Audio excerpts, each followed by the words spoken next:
Why is Chabad divided? If one side is closer to the truth than the other, why isn't everyone following that truth?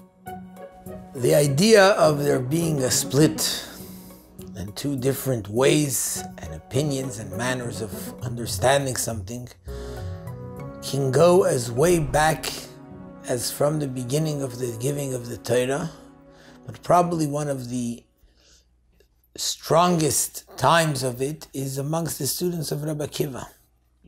Rabbi Akiva was one person. He taught so many students. He had 24,000 students. And yet, he was their teacher of all of his students, and he taught them clearly what he had to say. And yet everybody, each one of them, understood it in a different manner. The nature of wisdom, especially of the wisdom of Torah, that a person has to understand in his mind, is that Keshem she'ein partsufeihem doimei zu lazu, kach ein deiseihem doimei zu lazu. Just like there's no two people that have the same face, there's no two people that look the same, there's also no two people that have the same understanding.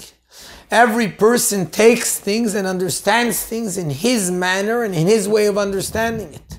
Even if words are extremely clear, but clear words, when they're words, they can be understood and taken by every two people in two ways or in many ways. Now, the point of it is, like we see by Talmidei Rabbi Akiva, that a person has to be able to respect the other person for the fact that the other person is trying and the other person means well, and the other person wants to also do what his teacher Rabbi Akiva is saying. And yet, every person is going to, by definition, and has to believe fully and understand and be convinced that his way is the true way. So if you're asking if there's truth in one side, how come not everyone follows it? Obviously, any person you'll ask is going to tell you that there's more truth in one side. And each person, that truth is going to be in the side which he believes is the way it is, because otherwise he wouldn't follow it. Why is not everyone following it? Because everyone thinks the truth is in the way they understand it.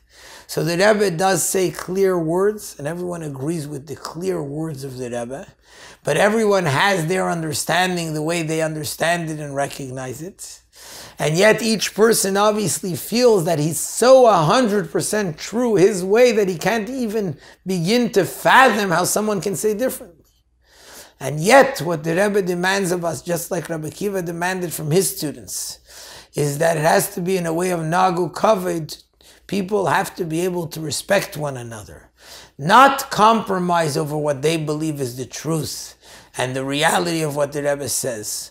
Not even compromise in trying to convince the other person what I feel is the reality, because that's true Avas Yisrael.